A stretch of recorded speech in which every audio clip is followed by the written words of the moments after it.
Being born as an Ebonyian, life is already leading you 8 over 10, 8 against 2. Because even the environment in which you are born are already among the determinants of how life is going to be.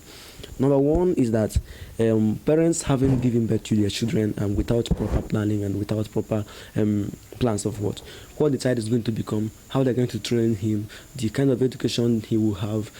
We just believe that it is God that feeds children. Well, it is God that feeds children, but he has already given us the mind and the places so that we can be able to decide for us ourselves what we can do, how we can do it, where and when we will do it, and why we are going to do it.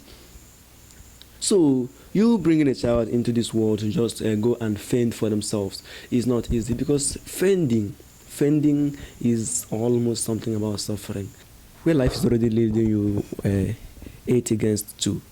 You see that in most of those cases you don't have a strong background. Not having a strong background, it's just that you already, by growing up, even from a tender age, you already have a lot of responsibilities on your shoulders. When you should be somebody else's responsibilities, you're already having other responsibilities on you. You are forced to become wise, hardworking, and responsible, even from a very tender age. And when such a thing happens, you see that even apart from complaining about your own problems, you lay those ones aside, and not just laying your problems aside, you have to pick on that of others, those of others, and place on your own, so that life will make a meaning. It becomes a mindset, it becomes a lifestyle, it becomes a way of life, it becomes a culture that you should try to lay down your own needs for that of others.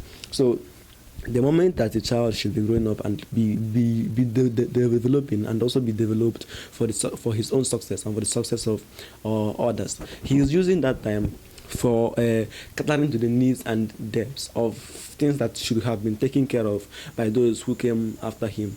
The time he should be going to school, he should be going to the farm to also cultivate some more food for the younger ones who are being given birth to, who are being expected, so that they will eat. When he should be going to social developing environments, he's going to the market. Going to the market to take care of things, take care of people, take care of everything. And then at the end of the day, you discover that this person who should have been able to grow up and become something wiser, become somebody better, has spent the time that could have been used for his own development, for the service to others. So while his counterparts are in the city trying to improve themselves, they are at home laboring for the good of others. He has a chunk of responsibilities and chores at home, a number of younger ones at home who are waiting and looking up to him, so that he will try to find something meaningful and also give to them. So most times, those of them who are already growing up and are quite younger, from the age of 13, they have started working and earning money. While they should be somebody's child, they are already becoming indirect parents on their own. So they tend to avoid some problems and avoid some unnecessary drama, because they know that the time they have on the clock, the 24 hours of the day, are not even enough to labor and earn for themselves what should take care of their problems. The problem of the day are not even the one that came yesterday, the one that we are left day before, and many that we are left many years ago. So they ignore all the drama and all other things, and then focus mainly on their problem. So when they are working, they are dressed in rags, because the money they could have used to get themselves some better clothing has been spent on others.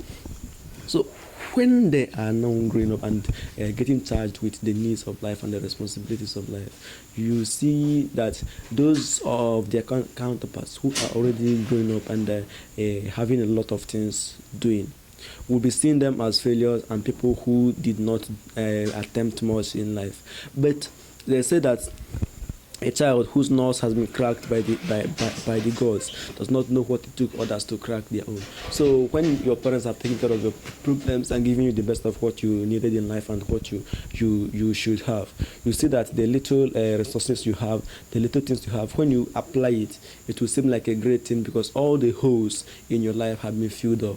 So it's just for you to work and work and work. But when he, with little backup, has taken much from his energy, as little as it is, and then tried to fill up the holes that nobody else wanted to fill for him, you see that at the end of the day, he will go empty-handed. The holes will not be filled, and many things will not be done.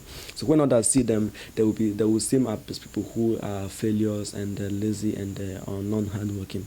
But most of the times, we do not understand.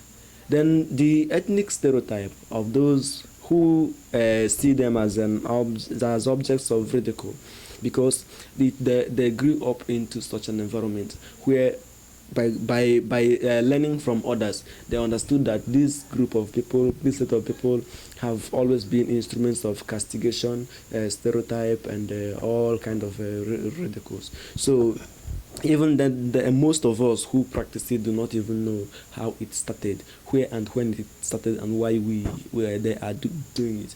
But because of the fact that we know that chameleons can change colors, everybody who changes color is a chameleon. So it does not categorically mean that they are better or that they are best, but because of affiliation, where they believe that they themselves belong to a particular caste or a particular folk, and the other ones are different. So any person from that group, whether or not he's intelligent or educated or not, is already believed to be like those who came before him. You know, when your brothers and their family are known to wear rags and are called the rag family, no matter how well you try to dress, they will say that the coat does not belong to you. You are still a member of the rag family. So the best thing there is for someone who believes that there are many things to be changed and many things to be done, to go back and work on those things, those number of things that he believes are not right, then do in the way they should be. And then there's an Igbo adage which says that Onya Nekuru. So somebody or that multiple fingers are pointing at, there is always a problem with him. So people cannot just complain about you every day without having an atom of truth in it, because every lie that persists for a long time always accumulates a number of truths. So when they associate some particular people with a particular lifestyle, a particular way of life, and a particular, you see that those people, there's always an atom of it, an atom of such a lifestyle in it. So the way we present ourselves to people in public, the way we present ourselves to the society, has always affected the way we are addressed. But sometimes, and most of the time, sentiments and emotions couldn't let us work on ourselves and rationally think about the wrongs in us so that we can correct them and become better people of the society. Because when you have an unbearable presence that people cannot withstand, by default, everybody avoids you, even though they might not want to do it. But when they try their best to make you become like them, to make you change and become one of them, and then you refuse to do it, there is this high possibility that everybody will try to avoid you. Because if you cannot change and if you cannot let people change you, it is very possible that you are going to change them in one way or another. So we have a kind of a cake lifestyle. If I must use it, we have a cake lifestyle that comes with us from this kind of unrefined and crude personalities that we have inherited from the environment in which we were raised.